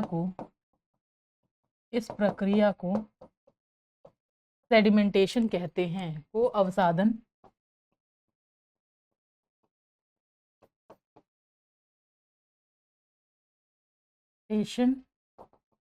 कहते हैं। ये सेम चीज आपको ना बालू में भी मिल जाएगी। बालू तो एकदम नहीं मिक्स होता है, मिट्टी तो थोड़ा बहुत किसी तरीके से हल्का पानी को थोड़ा कलर भी चेंज कर देगा, लेकिन जो भारी कण होंगे वो नीचे आके बैठ जाएंगे। लेकिन बालू, अगर आपको रेत को अगर निकालना होगा तो रेत और पानी को अगर आप मिला दीजिए, बालू या पानी को आप मिला देंगे तो थोड़ी देर बाद जो रेत है वो नीचे जाके तली में जाके बैठ जाएगा। इसी प्रोसेस को हम क्या बोलते हैं, जैसे मैंने अभी आपको बताया, सेडिमेंटेशन। सेडिमेंटेशन का मतलब है आपका सेडिमेंट जो है वो धीरे धीरे आकर इकट्ठा हो जाते हैं। अब अगर जब आप वो पढ़ते हो, एसएसटी पढ़ते हो, सोशल स्टडीज पढ़ते हो, तो आपने सेडिमेंट्री रॉक भी पढ़ा होगा। लेयर बाय लेयर उसमें सेडिमेंट कहीं ना कहीं आपके धीरे धीरे करके इकट्ठे हुए रहते, तो वो सेडिमेंट्री रॉक होता है, जो कि आप ज्योग्राफी में पढ़ते हो। डिफरेंट टाइप्स ऑफ रॉक हम पढ़ते हैं उसके अंदर में। करेक्ट है। तो ये वाला पॉइंट हो गया जो अभी मैंने आपसे डिस्कस किया। इसके बाद आप आते हैं जरा इनके बारे में जरा बात करेंगे। अब नेक्स्ट पॉइंट एक आता है जरा, जो अभी हमने डिस्कस किया था डिकेंटेशन के लिए। तो डिकेंटेशन, जिसको हिंदी में हम क्या बोलते हैं, आपका निस्तारण। तो निस्तारण करने के लिए आगे बढ़ेंगे जरा। ऊपर के स्वच्छ जल को सावधानी पूर्वक दूसरे बर्तन में स्थानांतरित कर लेने की प्रक्रिया को ही हम क्या बोलते हैं, निस्तारण। तो मिट्टी और पानी को घोला, तो थोड़ी देर तो पानी क्या हो गया, मिट्टी जो है उसके अंदर घुला, धीरे धीरे भारी होने की वजह से मिट्टी नीचे आ जाएगा, ऊपर का पानी जो है वो साफ हो जाएगा, है ना। तो लिखेंगे जरा, नेक्स्ट पॉइंट लिखेंगे जरा निस्तारण के लिए। नेक्स्ट पॉइंट लिखेंगे निस्तारण। निस्तारण जिसको हमने बोला डिकेंटेशन। उदाहरण क्या लिया था, मिट्टी को पानी में मिलाना। तो इसमें हमने ये देखा था, मिट्टी पानी में मिलने के बाद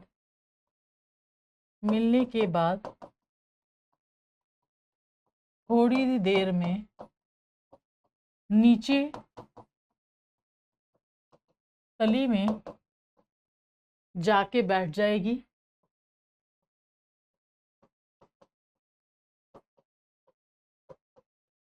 और ऊपर का पानी साफ हो जाएगा।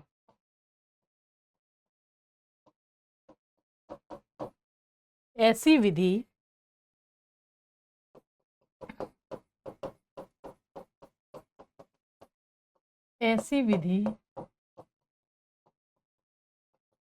जिसमें,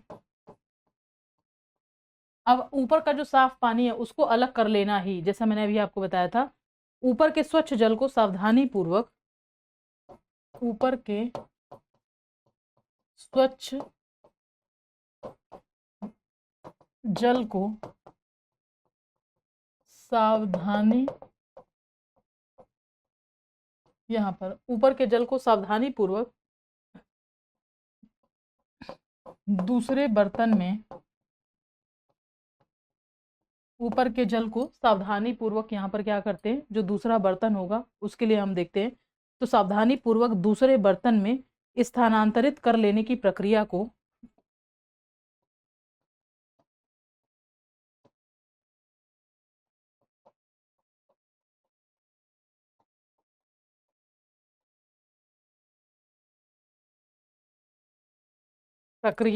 निस्तारण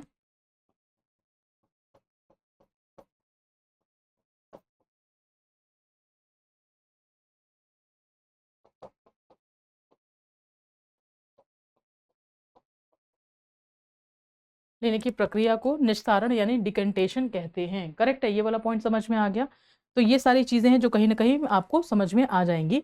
धातु शोधन के दौरान जो आपका है लोहा को पृथक करने के लिए अब इस तरीके से हम यूज करते हैं इस वाले प्रोसेस का। ठीक, इसमें से एक चीज और हमें समझनी है जरा। नेक्स्ट पॉइंट आता है क्रिस्टलाइजेशन या क्रिस्टलीकरण। अलग अलग पेपरों में ये क्वेश्चन जो है कहीं ना कहीं से पूछ लेता है, तो जरा लिखेंगे, जरा नेक्स्ट एक पॉइंट लिखिएगा जरा, क्रिस्टलीकरण।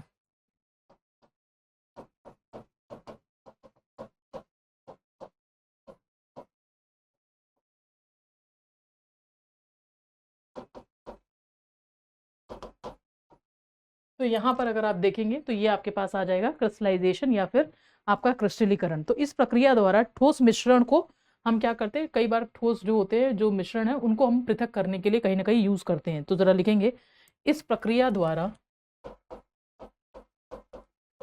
इस प्रक्रिया द्वारा, यहाँ पर अगर हम चलेंगे कि कैसे हम इसमें अलग करेंगे, तो लिखेंगे इस प्रक्रिया द्वारा ठोस मिश्रणों को पृथक किया जाता है। ठोस मिश्रणों को पृथक किया जाता है। आपने क्या किया, जो ठोस होंगे उनको हम क्या कर लेते हैं, पृथक कर लेते हैं। सर्वप्रथम मिश्रण को, सर्वप्रथम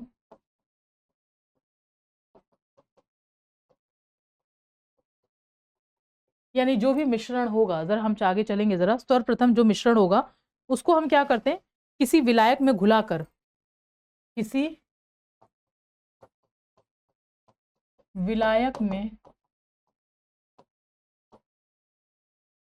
हाँ, किसी विलायक में घुलाकर, पहले हमने क्या कर दिया, उसको कहीं ना कहीं मिक्स कर दिया और उसको हमने घुला लिया। घुलाने के बाद हम क्या करेंगे, बॉईल करेंगे, है ना, घुलाकर उसके क्वथनांक तक गर्म किया, उसके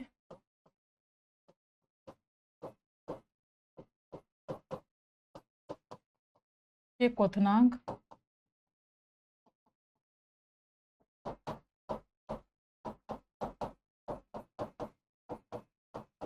उसके क्वथनांक तक हमने क्या कर दिया, उसको गर्म कर दिया। तत्पश्चात इस गर्म विलयन को, तत्पश्चात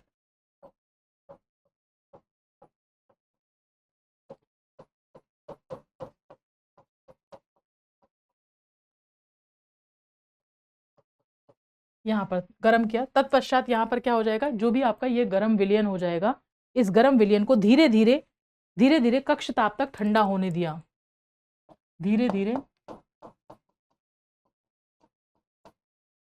इसे ठंडा होने दिया।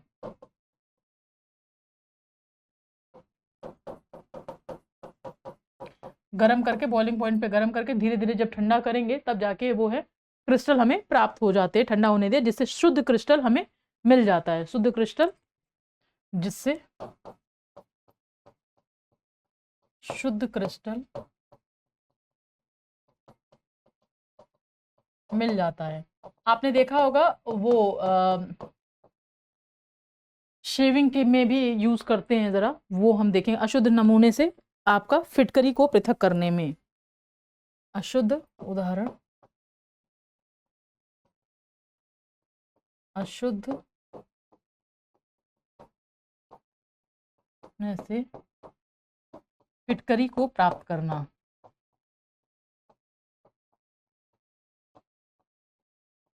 ये हमारे पास क्या प्रोसेस कहलाता है, ये बहुत सारे पेपरों में पूछा हुआ क्वेश्चन है आपका, क्रिस्टलाइजेशन।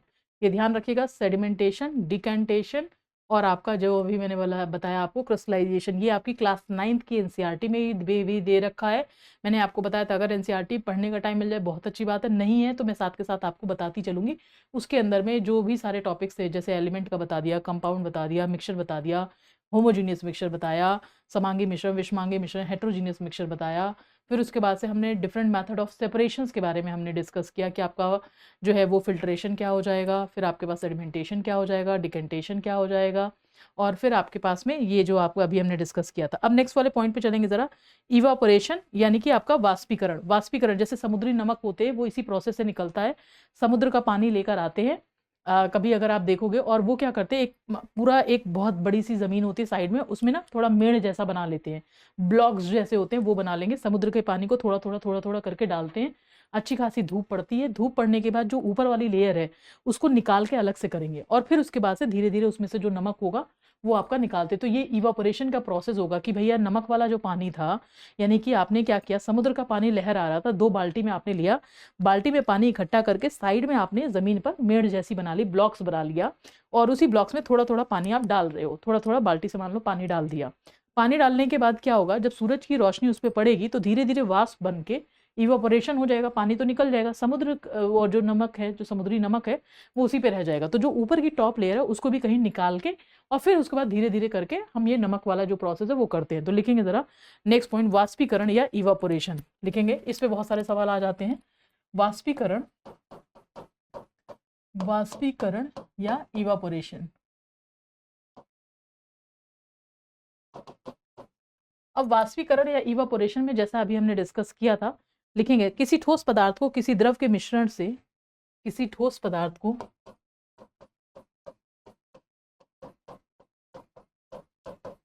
किसी ठोस पदार्थ को किसी द्रव के मिश्रण से पृथक करने के लिए, पृथक करने के लिए इवापोरेशन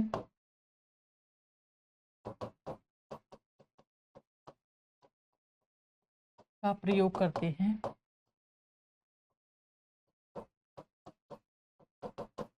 करेक्ट है, ये वाला पॉइंट समझ में आ गया। तो ये आपके पास क्या हो जाएगा, पृथक्करण हम यहाँ पर यूज करेंगे। अब इसमें मिश्रण को गर्म करने पर तरल पदार्थ को वाष्पीकृत किया जा सकता है, तब भी हमें, अब मान लो आपने क्या किया, नमक वाला पानी आपने क्या किया, वो गर्म कर दिया और पानी इवापोरेट हो जाएगा और नमक रह जाएगा।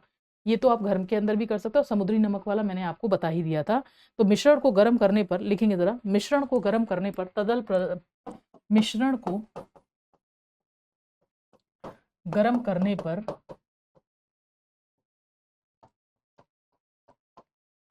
तरल पदार्थ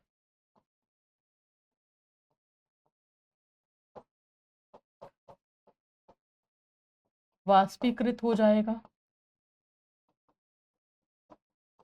तो यहाँ पर जो तरल पदार्थ है वो क्या हो जाएगा, वाष्पीकृत हो जाएगा, यानी कि वेपराइज हो जाएगा। आगे चलेंगे जरा, तो ये आपके पास क्या हो गया, वाष्पीकृत हो जाएगा और हमें शुद्ध ठोस प्राप्त होगा, और हमें शुद्ध ठोस प्राप्त होगा। यहाँ पर धीरे धीरे हमारे पास क्या हो जाएगा, जो सॉलिड है वो हमारे पास ठोस प्राप्त जो है वो हमें मिल जाएगा। करेक्ट है। इसके बाद से उदाहरण के लिए समुद्री जल से नमक बनाना, इसी प्रक्रिया का उदाहरण लिखेंगे।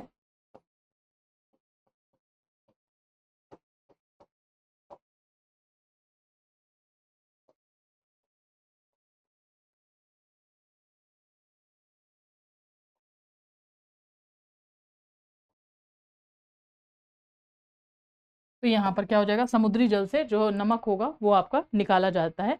ये सारी जो वो हो जाएगा समुद्री जल से नमक बनाने में या नमक निकालने में, नमक बनाना आप लिख लीजिए या नमक निकालना सेम यही प्रोसेस होता है, नमक बनाना। अब मैंने आपको बताया था कि ये सारी चीज़ें हैं, जो सॉल्ट मार्च का नाम सुना होगा, जो गांधी जी ने सॉल्ट मार्च किया था कि भैया हमारे ही देश में नमक होता और हमें ही नहीं निकालने दोगे, वो वाला था। इसीलिए गांधी जी ने जो है वो आपका सॉल्ट मार्च किया हुआ था, अगर आप सबको याद हो तो। जब गांधी जी जो है वो इंडिया में आए और उसके बाद से फिर आपका सॉल्ट मार्च किया था उन्होंने, है ना। तो वो ये वही वाला है। और हमारे यहाँ के जो लोग हैं समुद्री पानी से नमक निकालते थे। तो ये जो प्रोसेस, इस प्रोसेस का नाम क्या है, इवापोरेशन। अब बात करते हैं ज़रा आसवन यानी डिस्टिलेशन के बारे में, ज़रा हम बात करेंगे। ये भी कई जगहों पर पेपरों में पूछा हुआ क्वेश्चन है ये, ज़रा देखें, बात करेंगे ज़रा आसवन डिस्टिलेशन। करेक्ट है। तो जब हम इनके बारे में बात करते हैं ज़रा, आसवन यानी कि आपका जो है, आसवन यानी डिस्टिलेशन के बारे में हम यहाँ पर डिस्कस कर रहे थे। करेक्ट है। तो अब आगे देखेंगे जरा डिस्टिलेशन, किसी द्रव को वाष्प में बदलकर उसे ठंडा करके पुनः द्रव अवस्था में लाने की प्रक्रिया को ही हम क्या बोलते हैं, आसवन बोलते हैं। लिखेंगे जरा, किसी द्रव को वाष्प में बदलकर, किसी द्रव को वाष्प में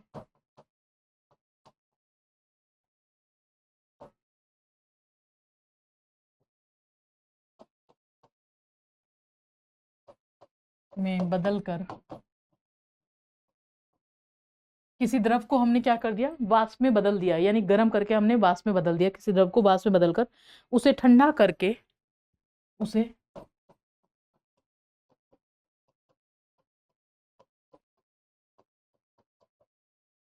ठंडा करने के बाद पुनः वो उसी वाली अवस्था में पहुंच जाएगा। पुनः द्रव अवस्था में लाने की प्रक्रिया, पुनः द्रव अवस्था में लाने की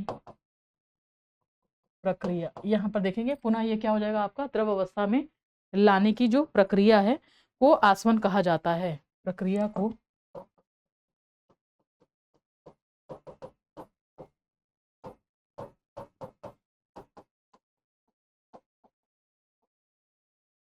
को यहाँ पर क्या कहा जाता है, आसवन कहा जाता है।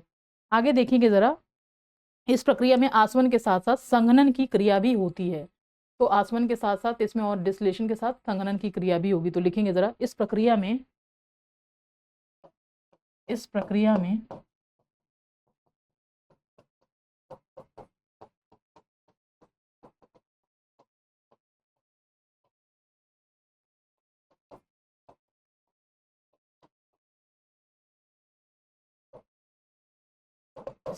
आसवन के साथ संघनन की प्रक्रिया भी होगी। करेक्ट है। मुझे लगता नहीं कि इसमें मुझे बार बार बताने की ज़रूरत है। संघनन, कंडेंसेशन, सेम वही चीज़ समझिएगा। जो बारिश होती है वो कंडेंसेशन की वजह से होती है। जो ठंड के टाइम पर जो ओस गिरती है वो भी कंडेंसेशन की वजह से होती है। घर के अंदर कंडेंसेशन समझना है, चाय की पतीली को गर्म किया, चाय बन गई, उसको ढक दिया, ढकने के थोड़ी देर बाद ठंडा करके अगर हम देखेंगे प्लेट को उतारते हैं, उस पर पानी की ड्रॉपलेट्स होती है। दाल बनी हुई गर्म दाल जो है, अगर आपने एक पतीली के अंदर रखा और उसको एक प्लेट से ढक दिया है, प्लेट को जो ढक दिया, थोड़ी देर बाद आके प्लेट को हटाएंगे, पानी की ड्रॉपलेट्स दिख जाएंगी। दूध को गर्म किया, उसको किसी प्लेट से ढक दिया, थोड़ी देर बाद उस प्लेट को हटाएंगे, पानी की ड्रॉपलेट्स वहां से दिख जाएंगी। तो यही सब आपके पास क्या हो जाएगा, संघनन, यानी कि जो कंडेंसेशन होता है वो वाला पॉइंट है।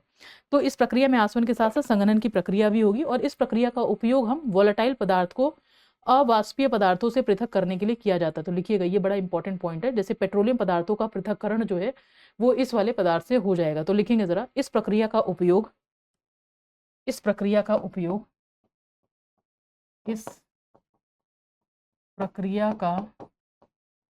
उपयोग हम क्या कर रहे हैं, वो जो वोलेटाइल सब्सटेंसेस हैं, इस प्रक्रिया का उपयोग वाष्पशील पदार्थ,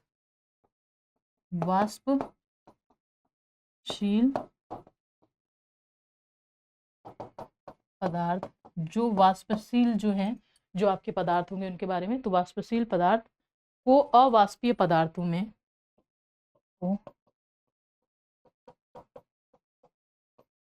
अवाष्पीय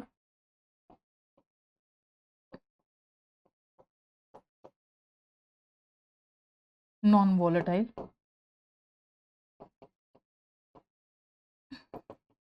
अवाष्पीय जो पदार्थ होंगे उनमें अवाष्पीय पदार्थों से पृथक करने में किया जाता है।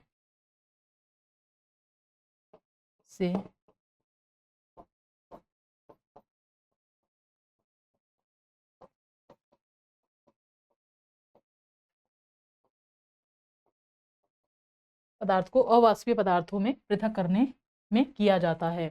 करेक्ट है। तो ये हो गया आपके पास में जो हमने अभी डिस्कस किया, वोलेटाइल से नॉन वोलेटाइल में पृथक किया जाता है। उदाहरण में अगर आप लिखेंगे तो उदाहरण में आप लिख लीजिए, पेट्रोलियम प्रोडक्ट्स। जो पेट्रोलियम प्रोडक्ट है उनके अंदर बहुत सारी चीज़ मिलती है। पेट्रोलियम प्रोडक्ट जो है वो आपका गल्फ कंट्रीज़ में अगर आप देखेंगे तो गल्फ कंट्रीज़ में पेट्रोलियम प्रोडक्ट का बहुत अच्छा खासा रिजर्व है, और पूरे ऑल ओवर वर्ल्ड में जिस कंट्री के पास पेट्रोलियम प्रोडक्ट का रिजर्व बहुत अच्छा खासा है, उनको अगर आप देखेंगे तो वो अपने आप में बहुत पावरफुल है। उसको ब्लैक गोल्ड भी कहा जाता है। होता कैसे, पेट्रोलियम प्रोडक्ट बनते कैसे, वो भी मैं आपको बता देती हूँ। इतना तक तो आपको भी समझ में खैर आता है। ये पेट्रोलियम प्रोडक्ट्स जो हैं, लाखों हजारों साल पहले जो सी क्रिएचर है, धीरे धीरे जो है वो कहीं ना कहीं सड़ते गलते जो है एक्सट्रीम हीट और प्रेशर में वो आपका है इस तरीके का रूप ले लेते हैं, और आपका जो पेट्रोलियम प्रोडक्ट है उनकी फॉर्मेशन होती है। और पेट्रोलियम प्रोडक्ट के अंदर में बहुत सारी चीज़ें ऐसी होंगी, उनको अलग अलग निकालना पड़ता है। पेट्रोल और डीजल ऐसे नहीं मिलता है, वो रिफाइन करने के बाद मिलेगा। जब आप उनको रिफाइन करेंगे तब जाके मिलेगा आपकी सीएनजी जो हो गई है ना, ये सारी चीज़ें जो है। तो इसी वजह से यहाँ पर लिखा है पेट्रोलियम प्रोडक्ट। तो लिखेंगे, पेट्रोलियम पदार्थों का पृथक्करण इस विधि के द्वारा होता है। पेट्रोलियम पदार्थ का पृथक्करण इस विधि द्वारा होता है।